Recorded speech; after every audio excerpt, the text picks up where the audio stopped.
Tu vois que t'as l'air con, j'ai l'habitude. Je dirais même que je me suis fait à l'idée. David ou Johnny? Mais alors toi qui regardes le micro-ondes pendant 10 minutes, alors ça, c'est une première. Je sais pas, c'est beau, tu trouves pas? La lumière, la rotation... Si, je me faisais justement la réflexion ce matin. Non mais en vrai, c'est parce que j'ai maté Alien vs Predator 2 hier soir. Ah oui, avec un nom pareil. Ça sonne vraiment comme un film qui donne l'amour du micro-ondes. Alors non, c'est pas ça, non, mais c'est juste qu'en comparaison de ce film, tout semble passionnant. Tu peux pas comprendre. Non, ça c'est clair que je peux pas. Mais tu pourrais peut-être nous expliquer ça dans une vidéo de 20 minutes? C'était sarcastique, Christophe, ne fais pas ça. Tout le monde s'en fout, ça n'intéresse personne. Je rigolais.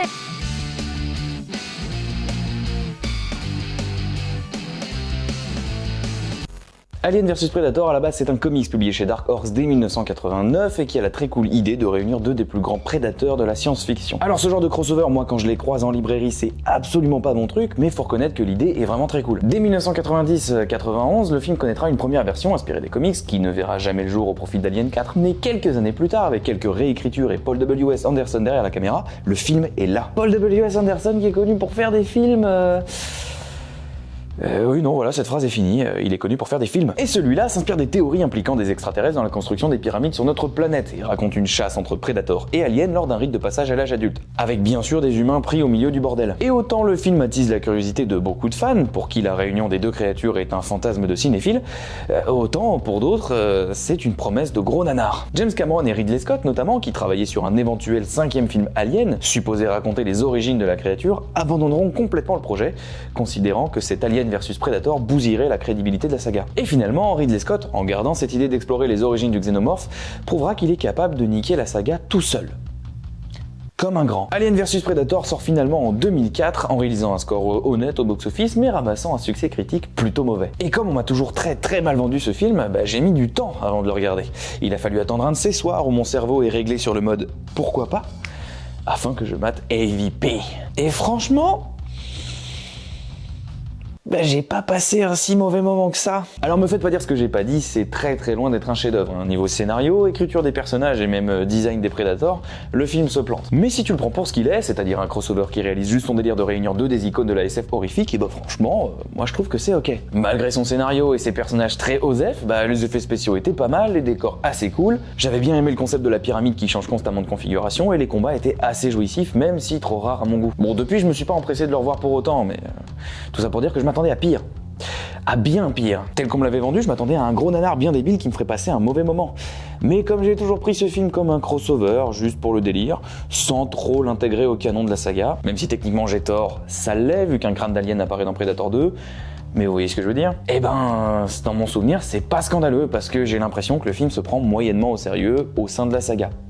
Dans mon souvenir, le plus gros défaut de ce film finalement, c'est d'avoir engendré une suite. Le film se terminant sur un cliffhanger et ayant réalisé un score honnête au box-office, une suite est mise en chantier. Et alors là, oui, on patauge dans la merde. Déjà pour ce deuxième opus, Paul W.S. Anderson n'est plus dispo. Oh non!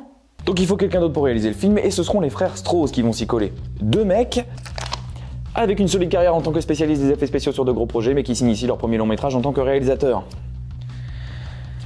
Et c'est au moins la 3e fois que je dis ça sur cette chaîne, donc on va statuer sur le fait que spécialiste des effets spéciaux sur de gros projets mais qui passe derrière la caméra est a priori un mauvais signe pour la qualité du film. Alien vs Predator 2 sort donc en 2007, soit la même année que Zodiac, Je suis une légende ou encore Les vacances de Mr Bean. Comme quoi vous aviez du choix cette année-là. Et s'ouvre sur la Terre, notre planète bleue, berceau de la vie. Formée il y a plus de 4 milliards d'années, l'histoire de la Terre est divisée en 4 grands intervalles. Prenant la suite directe du premier film, nous retrouvons le Predator qui s'était fait facehugger plus ou moins hors champ. On assiste alors à la naissance du Predalien, hybride entre les deux créatures, que les fans appellent aussi Alienator, mais que moi j'appelle Patrick. Patrick fout donc le bazar dans le vaisseau Predator, le faisant s'écraser à côté d'une petite ville américaine. Un père et son fils, témoins du crash, retrouvent alors l'épave lors d'un dimanche après-midi à la chasse et ont une réaction pour le coup très américaine. Il faut que le shérif voie ça. Cette phrase, c'est sûrement la raison pour laquelle dans les films, les extraterrestres s'écrasent toujours aux États-Unis. Parce que la même scène en Franche-Comté, Oh, va Dieu, guette-moi le boxon qu'ils m'ont mis là. Là, j'appelle la marée chaussée. Le Didier, faut qu'il voit ça. Un bordel pareil, dit. Ils sont par la suite attaqués par des facehuggers libérés durant le crash du vaisseau. Le père tente de se défendre, ce qui lui coûte un bras, littéralement, avant d'être facehuggé pour de bon. Mais c'est pour réguler. À l'autre bout de la ville, on rencontre Dallas. Est-ce que vous avez la ref? Un mec qui rentre chez lui après un moment dans l'univers impitoyable de la prison. Dallas retourne alors voir son frère Ricky, un ado qui bosse comme livreur de pizza et amoureux de Jessie, une fille qui traîne avec des clichés d'ado bas de plafond qui tabasse Ricky à coups de complexe d'infériorité avant de jeter ses clés de bagnole dans les égouts. Ricky ayant, comme on l'appelle dans le jargon, une bonne grosse vie de merde. Pendant ce temps-là, un flic check les égouts et il trouve un sans-abri à qui il demande de partir. Ouais, c'est des égouts tranquilles ici. Et on tient à ce que ça le reste. Le SDF rappelle alors son chien. Lol, est-ce que vous avez la ref? Son chien donc, qui ramène un bras humain. C'est bien ça, bon toutou. Bon par contre faut vraiment que tu te détendes, hein, parce que moi je dis à tout le monde, il est pas méchant, il mord pas, mais là les gens commencent à avoir du mal à me prendre au sérieux. On retrouve notre duo père-fils dans la forêt après une petite période de gestation, et évidemment c'est une fin de tournage pour papa et pour le fiston. C'est un moment qui, lors de mon premier visionnage, m'avait étonné et rendu assez enthousiaste. Ça ne durera pas. Un autre facehugger entre dans les égouts où se trouvent les SDF et je te préviens film parce que je te vois venir, tu touches pas aux chiens. Tu veux tuer des enfants très bien mais tu touches pas aux chiens. Et prononcer à voix haute, cette phrase sonne bizarrement. Les SDF se font donc facehugger, on vous avait dit de vous barrer. Et leurs corps sont retrouvés un peu plus tard par une autre sans-abri. Et donc, parlons de l'éléphant dans la pièce, j'ai rarement vu un film aussi sombre. Pas dans le sens où il montre beaucoup de violence et beaucoup de morts, non, dans le sens où vraiment on n'y voit que dalle. Genre là, la sans-abri trouve des corps en mode « Oh mon dieu !» Mais franchement, on n'y voit rien, je sais même pas de quoi je suis censé avoir peur. Pour être sûr que ce qu'elle découvre à ce moment-là, c'est le cadavre de ses potes, et puis même pour comprendre ce qui lui arrive juste après, j'ai dû me repasser la scène plusieurs fois. Tellement tout est plongé dans le Schwartz total. Bon, quoi qu'il en soit, juste après, elle se fait choper par Patrick. Enfin, je crois. Arrive alors sur Terre le prédateur de secours, ayant reçu l'appel de détresse du vaisseau du début. Il rend hommage à ses copains, récupère de l'équipement et calibre son matos pour traquer les facehuggers avant de faire péter le vaisseau. Le film introduit aussi un nouveau personnage, une militaire qui rentre chez elle après une longue absence et qui peine à se rapprocher de sa fille, se faisant même dégager quand elle veut lui lire une histoire. Oui, bah t'avais qu'à lui lire Black Hammer, plutôt que ton livre de merde. On a ensuite une scène absolument inutile où les frangins récupèrent les clés de bagnole de Ricky dans les égouts. Voilà, ça sert à rien du tout. Ils rentrent, ils ressortent.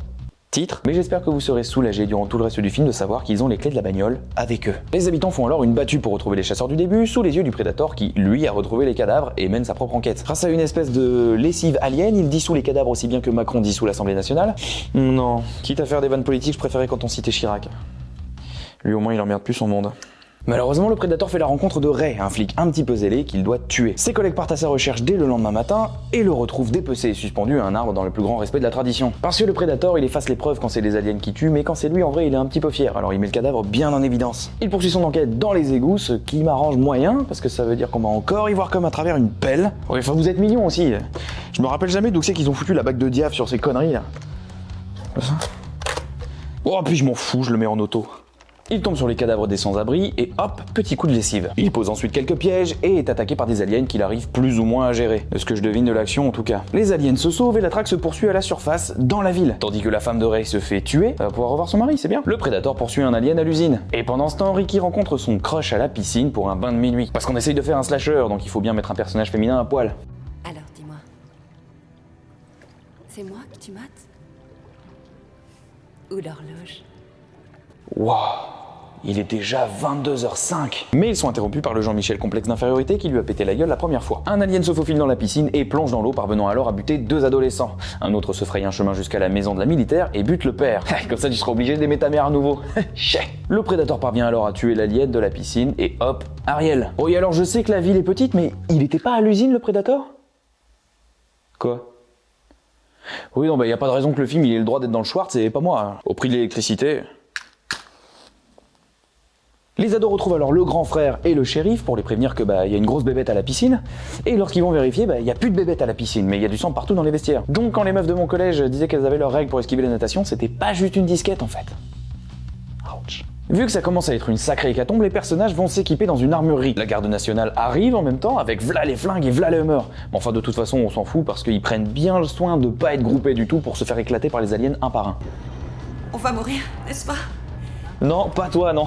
Parce que toi, t'as l'importance dans le scénario. Énormément. La militaire part elle aussi se réfugier dans le magasin de flingues, et on est aux États-Unis donc ça m'étonne pas que tout le monde ait eu cette idée. Et peu de temps après, ils reçoivent la visite du Predator et des aliens qui se foutent une nouvelle fois sur la gueule. Et vous voyez juste à ma main... Bon attendez, je rallume en vrai, ça me saoule. Je disais donc, vous voyez juste à ma manière de l'expliquer, un des gros défauts du film, c'est une succession de la même scène de combat nulle, dans un endroit, puis dans un autre. Les personnages sont quelque part, le Predator débarque pour taper des aliens. Du coup, les personnages vont ailleurs, le Predator débarque pour taper des aliens. Et tout ça s'enchaînant très vite, le chef-op n'a pas le temps d'installer les projos et d'exposer les scènes convenablement. Attendez-moi les gars, putain! Ah! Je suis à l'usine, vous allez à la piscine, je suis à la piscine, vous allez à l'hôpital, ça devient relou. Alors, je comprends l'intérêt de parfois plonger la menace dans le noir pour faire monter la tension, même pour cacher les éventuels défauts des costumes ou des effets spéciaux. D'ailleurs, j'aimerais même que certains films le fassent davantage. Le premier Alien, par exemple, le faisait très bien, la créature étant la plupart du temps un point sur un radar ou alors cachée dans l'ombre. Sauf que Alien réussissait à mettre ça au service de la tension, en faisant en sorte que ces personnages soient attachants, identifiés et identifiables, pour qu'on s'inquiète quand ils vont dans la pénombre. Et surtout, ils gardaient une action lisible. Ici, on ne voit rien, on ne comprend rien, je vous jure, c'est une punition. Tout est plongé dans le noir et le peu qu'on devine est monté à la zob. Que ce soit un combat entre les créatures ou une mise à mort par l'alien, c'est illisible. Si bien que la plupart du temps, j'ai été obligé de me repasser les scènes ou de mettre sur pause pour être sûr de qui venait de mourir et comment. Je préfère m'attarder sur ce point ici, histoire de pas me répéter éternellement tout au long de la chronique, mais partez du principe que toutes les scènes censées être dignes d'intérêt en termes d'action ou de tension sont absolument imbitables. Regarder ce film, c'est émuler l'expérience de jouer à la Game Boy en extérieur. Lors de ma prise de notes, j'ai passé les 3/4 du film comme un con à pas quoi savoir écrire, tellement résumer l'action m'était pénible et les combats génériques au possible. Tant et si bien que la quasi-totalité de mes notes se résume à « il se passe des trucs ». Je crois. Bref, les héros s'enfuient de l'armurerie et récupèrent les armes et le matos de la garde nationale, absent pour cause de décès. Grâce à une radio, ils appellent un colonel, sûrement digne de confiance vu comme il est filmé, qui leur donne rendez-vous à un point de récupération. Ils s'y rendent en véhicule blindé, mais en chemin, la militaire se rend compte que le colonel leur ment et que l'endroit qu'il leur a indiqué sera infesté d'aliens. Oui, parce qu'il aura littéralement indiqué le centre-ville, vraiment le milieu. Après un dialogue qui ne va nulle part, ils décident de se séparer. Le shérif va au point de récupération comme prévu, les autres vont à l'hôpital où se trouve un hélico. Oh, et tenez, on a remarqué que vous avez plus de figurants à faire crever. Prenez donc celui-là. Attendez, il a dit quoi là? Non, rien, ta gueule, assieds-toi. Et comme les persos se rendent à l'hôpital, bien sûr, Patrick y va aussi. Il tue une infirmière et féconde une femme enceinte. Enfin, encore quoi. Mais avec des aliens cette fois-ci. Peu après, un médecin assiste à la naissance de 5 jolies petits aliens. C'est si beau, le miracle de la vie. Et je sais que c'est toujours dérangeant de voir une femme enceinte se faire pondre dans le cou par une race alien avant de sentir son nouveau-né se faire dévorer à l'intérieur de son ventre. Mais si ça peut constituer pour vous une petite dose d'insouciance et de légèreté, souvenez-vous que Ricky a récupéré les clés de sa voiture. Elles sont dans sa poche. Tout va bien. Le Predator arrive à son tour pour niquer les aliens, ça se tire dessus, ça se tape dessus, il lance des shurikens et malheureusement Jessie est prise dans le...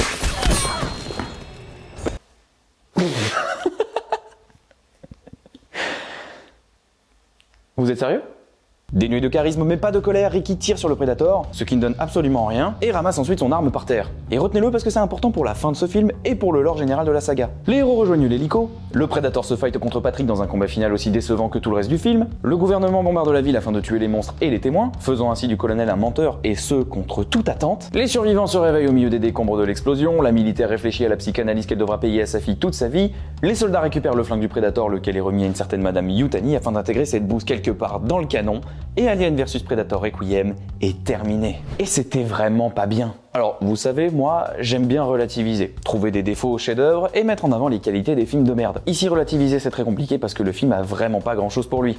Rien qui puisse, d'une manière ou d'une autre, le rendre intéressant en tout cas. Et faut dire que dès le départ, je vois pas trop comment ça aurait pu bien partir vu que la genèse du film était vraiment mal barrée. Déjà, Paul W.S. Anderson, qui ne reprend pas la réal alors que c'est lui qui place une fin ouverte pour teaser une suite. Non pas que je considère ce mec comme un génie que personne ne peut remplacer, mais c'est juste que quand quelqu'un fait une tâche... En général, on apprécie que ce soit lui qui la nettoie. Ici, ce projet de suite, il est donc confié aux frères Strauss, qui, au-delà de leur lourde expérience dans les effets spéciaux, ont réalisé plusieurs clips musicaux. Dommage que le film n'en contienne aucun. Ça aurait peut-être été une séquence à sauver. Mais surtout, ce sont des gros fans de la saga Alien, c'est donc avec plein d'idées et plein de motivations qu'ils débarquent sur le projet. Des idées de scénario, des idées de visuel, autant de choses qui vont pouvoir se mettre bien profondément au cul. Parce que le scénario, il est déjà écrit, on n'y touche pas, au boulot. Ah, pour fignoler le tableau, le budget est de seulement 40 millions de dollars, ce qui les obligera à faire des coupes, recycler des costumes et à brider encore plus leurs idées de base. La production de ce film, donc, elle reproduit un schéma bien connu des projets catastrophiques, il faut que ça aille vite, que ce soit bien et que ça coûte pas cher. Et ça, y a pas besoin d'être cinéaste pour comprendre que ça ne marche pas. Normalement, si vous êtes graphiste ou même maçon, vous savez que ce sont 3 paramètres qui ont du mal à cohabiter. Au-delà du fait que le film ne se donne pas les moyens d'exister, le problème de ce film, c'est que déjà, personne l'attendait vraiment. Si le premier Alien vs Predator a fait un score honorable au box-office, ce qui montre une certaine curiosité du public pour voir le crossover porté à l'écran, il a ramassé un accueil critique beaucoup moins honorable, montrant que le public, en sortant de la salle, il avait plus faim. Alien vs Predator, premier du nom, c'est un peu comme un date décevant à qui tu files un mauvais numéro à la fin, parce que sans avoir passé la pire soirée de ta vie, t'as pas spécialement envie de le revoir non plus. Mais bon, il y a un cliffhanger, alors voilà.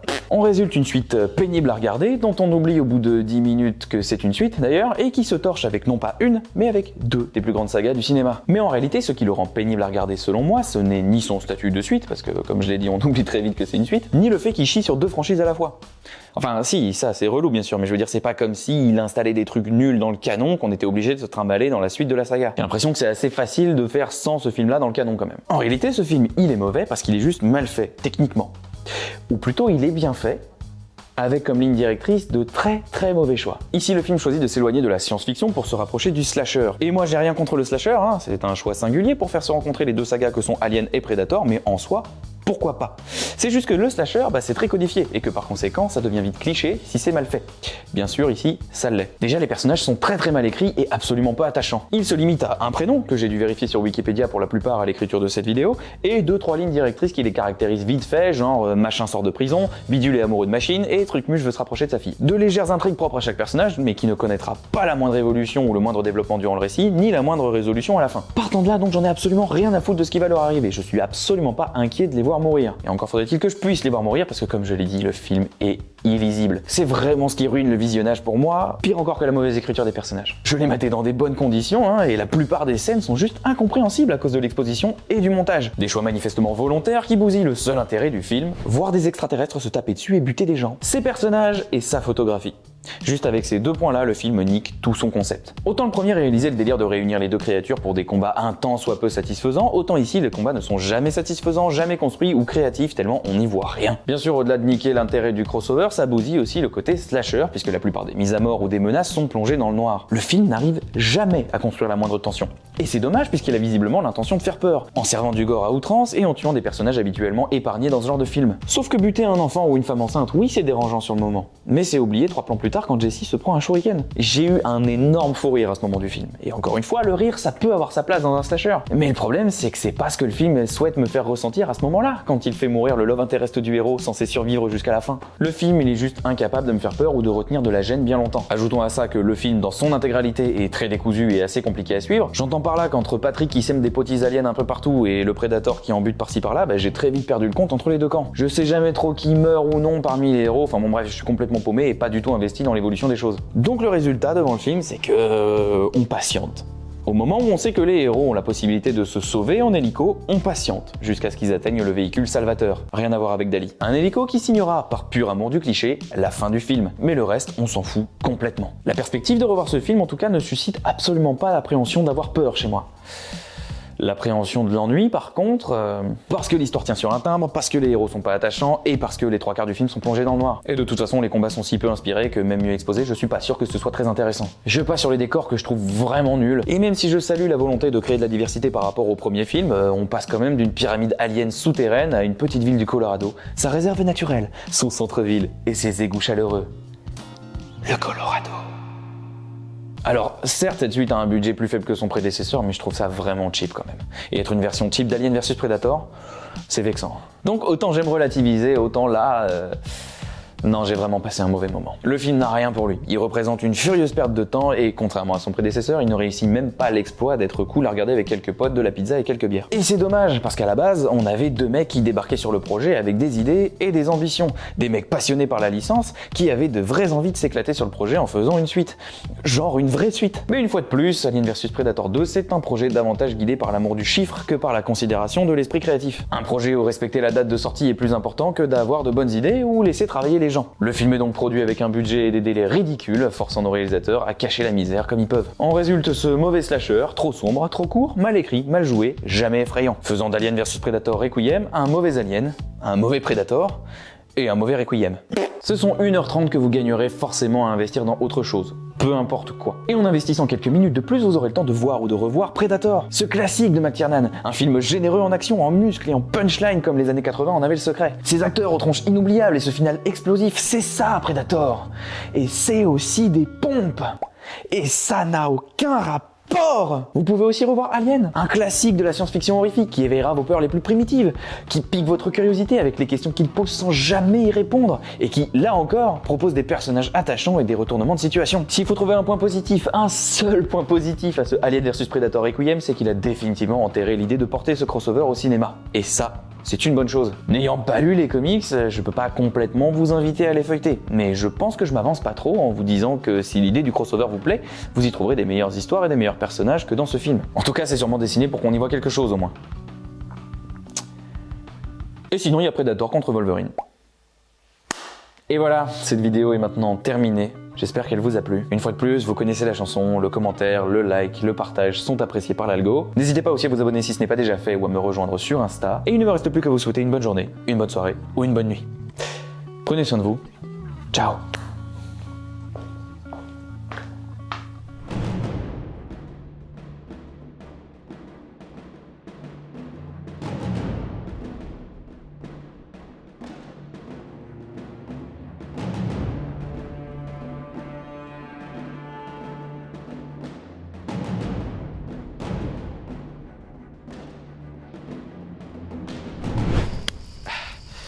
Ça répond pas, c'est quoi cette affaire? Faut bac plus 8 pour joindre la gendarmerie maintenant? Faut pas s'étonner de se faire grand remplacer par les aliens après.